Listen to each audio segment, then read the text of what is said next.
Evan Calloway had always believed numbers told the truth.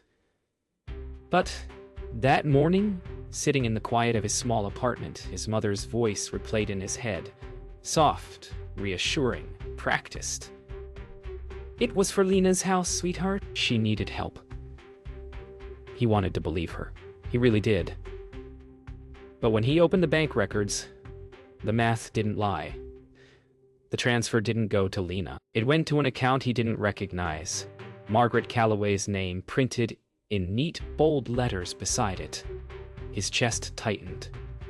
What kind of mother steals from her own son? He stared at the screen until the numbers blurred, the sound of his father's voice echoing faintly in memory. "Promise me you'll look after each other."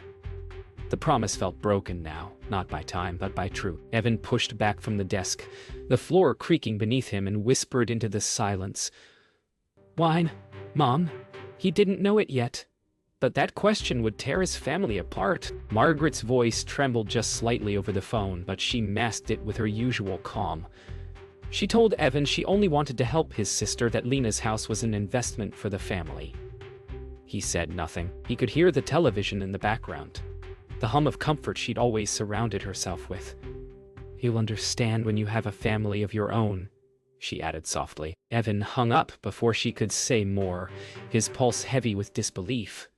How could she use his father's money like it was her own? Lena called later, cheerful and oblivious. She thanked Evan for making it possible, for her to buy her dream home, saying Mom told her everything. Evan listened quietly, the sound of her laughter piercing something inside him. She didn't know. She really didn't. When she asked if he'd come see the house, he said maybe. His voice didn't sound like his own. That night, Evan couldn't sleep. He opened his father's old notebook, flipping through faded sketches of home plans and handwritten notes. "Everything we build should last." His father wrote that years ago, before the heart attack, before the silence that followed. Evan stared at the words, realizing how nothing in his family had lasted. Not trust, not honesty, not love without condition. The next morning, Evan walked into his office pretending nothing was wrong. Noah greeted him with the same easy grin, talking about deadlines and coffee. But Evan's mind wasn't there. He saw the numbers again, the account name again, like a haunting. He realized something that made his stomach turn. The money hadn't just been transferred. It was being moved regularly. It wasn't a one-time thing. His mother had been taking from him for months. Evan spent the next few days pretending life was normal, but the numbers wouldn't stop whispering. Every lunch break, he'd reopen the records, his eyes tracing transfers and dates until they carved themselves into his memory. One of the accounts Margaret used was joint, her name and someone else. The name made his throat tighten. James Ellison, his father's old business partner. He hadn't heard that name in a decade. Why was Mom still moving money with him? Evan leaned back in his chair, the office hum fading into silence. Somewhere between the spreadsheets and the past, he realized this wasn't just about inheritance. It was about something much older, something that started long before his father died. He drove out to his childhood home the next evening, parking a block away. The porch light still flickered like it used to, a warm lie in the dark. Margaret opened the door, wearing her usual calm, a cardigan over a neat blouse, every gesture controlled. "You look tired," she said, voice soft as a knife's edge. Inside, everything looked the same. Family photos, spotless furniture, the faint smell of cinnamon candles. But Evan saw it all differently now. Every picture of his sister smiling felt like proof of something he'd missed. Dinner was quiet. Lena joined them halfway through, all smiles and warmth, her energy filling the silence. Margaret left hanging. She talked about paint colors and curtains, about how grateful she was for Mom's help. Evan nodded, forcing a smile that never reached his eyes. The clink of forks against plates became unbearable. He watched his mother's hands, the same hands that used to bandage his knees, now resting calmly over a secret she refused to share. When Lena left to take a call, Evan looked up, "You lied to me," he said quietly. Margaret didn't flinch. "I did what needed to be done." Back at his apartment that night, Evan couldn't stop thinking about her tone. Cold, matter-of-fact, as if the betrayal were some kind of favor. He replayed the conversation again and again. Every word sounded rehearsed. He opened his laptop, digging deeper into Margaret's financial records. There it was again. Ellison's name, and then something new. A property title listed under both names, purchased 2 years after his father's death. He leaned closer, breath catching. His inheritance wasn't used to buy Lena's house. It was used to buy hers. He called Noah the next morning.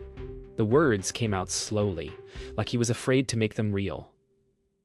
She didn't buy Lena the house. She bought one for herself, with Dad's money. There was a long pause on the lot. "You sure?" Noah asked. Evan nodded, even though Noah couldn't see. "Yeah, and I think there's more. My dad's old partner. He's still part of it." Noah exhaled hard. "You need to be careful, Evan. People lie about money the same way they lie about love." Evan looked out the window, jaw tight. "I'm done being lied to." Evan didn't confront her right away. He wanted to see how far she'd go with the lie. Over the next week, he visited more often, pretending to make peace. Margaret welcomed him with cautious warmth, as if sensing something shifting beneath his politeness. Each visit, he'd ask small questions about his father's old company, about James Ellison. She answered with half-truths, her eyes darting just slightly before she smiled. Evan noticed every flicker, every pause. The woman he once believed incapable of deceit was now a stranger wearing his mother's face. Lena came by one afternoon while Evan was still there. She hugged their mother, radiant as ever, unaware of the quiet war building around her. "You two seem tense," she joked, looking between them. Margaret laughed it off. Evan forced a smile, but his heart felt heavy. Watching Lena, he saw the innocence that blinded her, the same blindness that used to protect him. When she left the room, Margaret sighed and whispered, "She doesn't need to know. She's happy." Evan's jaw tightened. Happiness built on lies was still a lie. That night, Evan met Noah at a quiet diner off Burnside Street. Rain hammered the windows, washing the city in blurred light. He told him everything. Every number, every account, every unanswered question. Noah listened, silent but steady. "You think your mom's working with Ellison again?" he asked. "No," Evan said, voice low. "I think she never stopped." The thought hung in the air like smoke. Outside, a thunderclap rolled over the city, echoing something deep inside him, the sound of a truth clawing its way out. The next morning, Evan found himself parked outside Ellison's old office building, now converted into small retail spaces. He didn't know what he was looking for, maybe just proof that the past wasn't as buried as his mother claimed. Through the window of a law firm next door, he saw a familiar photo, his father shaking hands with Ellison, framed in a dusty corner. The sight made his stomach twist. His father had trusted this man, and Margaret had trusted him enough to move their money together. The betrayal wasn't just hers, it was theirs. When Evan got home, there was a voicemail waiting. His mother's voice, calm, deliberate, but strained. "I know what you're doing," she said. "Please stop before you ruin this family." The line crackled before ending abruptly. He stood there for a long time, phone still in his hand. The woman who taught him to tell the truth was now warning him not to seek it. For the first time, he didn't feel angry. He felt sorry for the lie that had trapped her, and for the truth that would soon set him free. Evan couldn't sleep. The voicemail kept replaying in his head, her voice trembling behind the words, "Please, stop." He knew she was scared, but not of him. of what he'd find. The next morning, he printed every document he'd uncovered and spread them across his kitchen table. Account numbers, property deeds, old emails, all of it connected like a web of ghosts. In the middle of the mess sat one paper that froze him. The deed to a lake house outside Salem, signed by Margaret Calloway and James Ellison. The date was 6 months after his father's funeral. His father's inheritance hadn't vanished.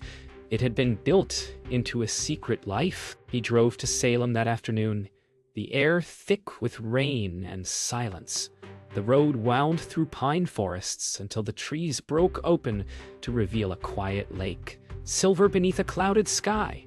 There it was, the house. Fresh paint, polished deck, flower pots still damp from watering. He parked down the road, watching as Margaret stepped out the front door. She wasn't alone. James Ellison followed behind her, carrying groceries, laughing softly like an old friend who never left. Evan's hands clenched around the steering wheel. His mother hadn't just stolen his inheritance. She'd built a future with the man who helped ruin his father. Margaret looked older up close. When Evan stepped out of the car and called her name, she froze like she'd seen a ghost. "Evan, what are you doing here?" Her voice cracked between fear and guilt. "I should ask you that," he said, his tone calm but cutting. Ellison shifted uncomfortably behind her, muttering something about leaving them alone. Evan's eyes stayed on his mother. "You used Dad's money to build this. You lied to me and to Lena." Margaret's lips trembled, then tightened. "You don't understand," she whispered. "I did this for us." He almost laughed. "There's no us in theft, Mom." She broke down in tears before he could say another word. "Your father left us nothing," she said. "He ruined everything before he died. I had to fix it somehow." Evan stood still, his pulse hammering. "He left enough, Mom. You just couldn't stand losing control." Her sobs turned to anger. "You think you know what it's like to raise 2 kids alone?" To watch everything fall apart. He didn't answer. The truth wasn't about money anymore. It was about power. The kind she'd always held tightly, even when love should have been enough. Later that night, Evan sat in his car parked by the lake. The storm now just a drizzle. He replayed everything.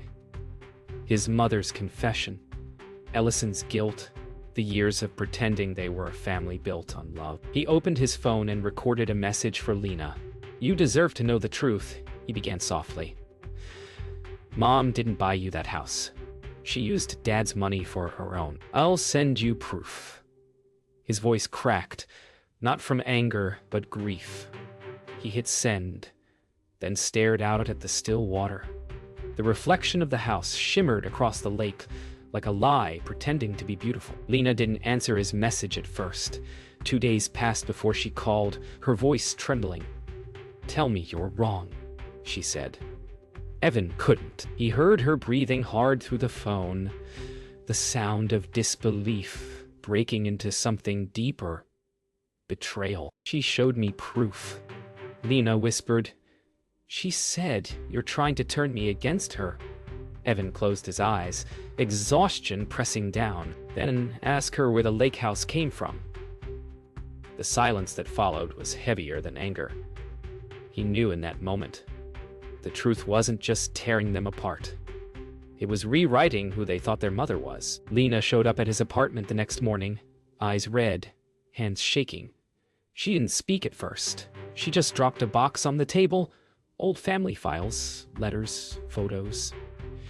"She said I should burn these," Lena murmured. Evan opened the box and froze. Inside were their father's documents, his last will, old contracts, personal letters. Among them, one envelope sealed with their father's handwriting, addressed to Evan and Lena. His chest tightened. He traced the name with his thumb, feeling the weight of everything they were about to learn. They opened it together. The letter was dated 3 weeks before his death. His handwriting was shaky but clear.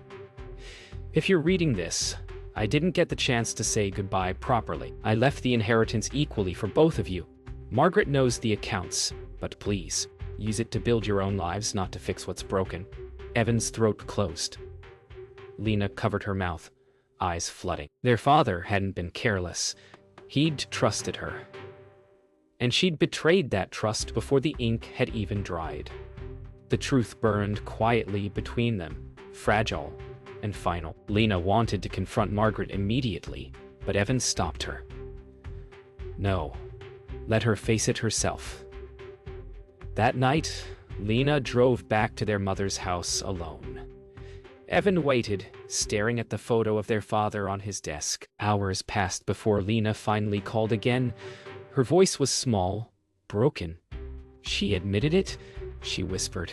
Said she panicked after he died. Said Ellison promised to help her fix things. Evan felt no victory, only a hollow ache. Some truths didn't set you free. They just stripped away the lies that made you feel safe. When Lena returned the next morning, her eyes were swollen, her voice barely above a whisper. "She's not the person I thought she was," she said. Evan nodded. Neither was Dad, maybe, but at least he tried to make things right.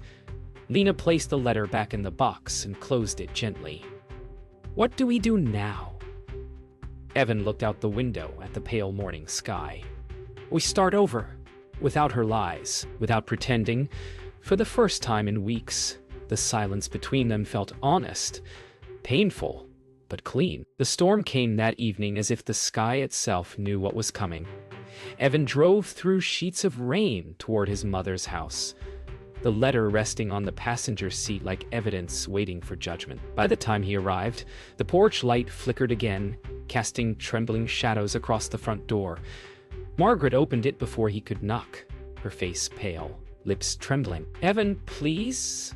she started, but he stepped inside, soaked and silent.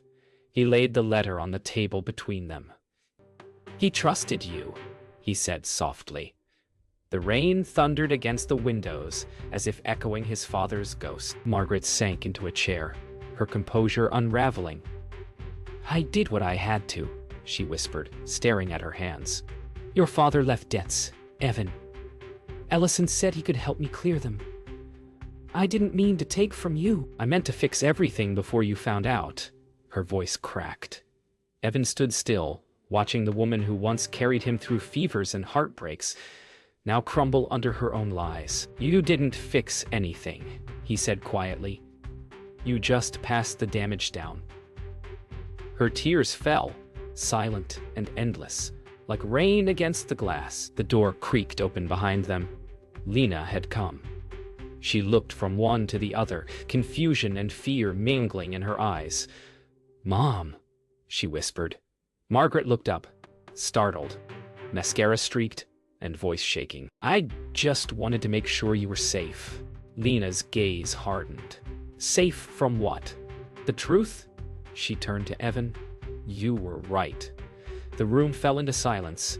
The only sound was the rain easing into a soft drizzle. 3 people, 1 broken family, standing in the ruins of trust. The argument that followed wasn't loud. It was the kind of quiet that breaks hearts. Margaret tried to explain again, her words trembling, desperate. Lena stepped closer, tears welling. "You could have told us," she said. "We would have helped." Margaret shook her head. "I couldn't let you see me fail." Evan looked away, his voice low but steady. "You didn't fail, Mom. You just lied so long you forgot how to tell the truth." The weight of it hung in the air, sharp as glass. For the first time, Margaret didn't defend herself. She just looked old, tired, and utterly alone. When the storm finally stopped, Evan and Lena walked outside together. The air smelled of wet earth and endings. The sky was breaking open, pale light stretching across the horizon. "Do we forgive her?" Lena asked softly. Evan looked back at the house, where the faint silhouette of their mother lingered behind the curtain. "I don't know," he said. "Maybe forgiveness isn't for her. Maybe it's for us." They stood there quietly, side by side, the sound of dripping water echoing through the silence. For the first time, the truth didn't feel heavy. It felt clean. Weeks passed in uneasy quiet. Evan hadn't spoken to his mother since that night. He returned to work, went through motions, but every reflection, shop windows, puddles, mirrors, seemed to hold her face. Margaret called once, left a voicemail he couldn't bring himself to hear. Some wounds heal in silence, others grow roots in it. He found himself driving past Lena's house more often, watching from the curb as she painted the porch, laughing with neighbors, trying to start over. The family hadn't shattered completely. It had just changed shape, like glass melted into something unrecognizable but still whole in its own way. Lena visited him one evening with takeout and 2 beers. They didn't talk about their mother, or the house, or the inheritance. They just sat by the window, listening to the hum of the city. At one point, Lena looked at him and said, "Do you ever wish we could go back?" Evan smiled faintly. Back to what? The lie or the love, she thought for a moment, then whispered, "Maybe they were the same thing." He didn't argue. They toasted quietly, the clink of bottles softer than forgiveness. But it was a start. Margaret stayed at the lake house. No one visited. She spent her days tending to the garden she never used to have time for, her nights replaying memories she couldn't escape. Sometimes she'd stare at the water, whispering apologies that no one would hear. The house was beautiful, peaceful, but it carried the sound of what she'd broken. One afternoon, she placed a small envelope on the kitchen counter, Evan's name written on it. Inside, a check, every dollar she'd taken, repaid. But the note attached read simply, "Money doesn't fix what I ruined." Evan received the letter a week later. He didn't cash the check. Instead, he folded the note, placed it in his father's old notebook, and tucked it back on the shelf. Some debts weren't meant to be paid, only understood. That night, he drove to the lake, parked by the water, and watched the house lights flicker through the trees. He didn't go inside. He just sat there, breathing, letting the quiet wrap around him. He realized forgiveness wasn't an act. It was a decision he'd have to make again every day. Months later, spring returned. Evan visited his father's grave with Lena. They stood in silence, the world around them finally green again. "I'd hate how this turned out," Lena said quietly. Evan smiled sadly. "Maybe not. Maybe he'd just be glad we found the truth." She placed fresh flowers on the stone, and for the first time, neither of them felt broken. As they walked back to the car, Evan looked up at the sky, pale and endless, and whispered to himself, "Sometimes love isn't about what you keep, it's about what you let go."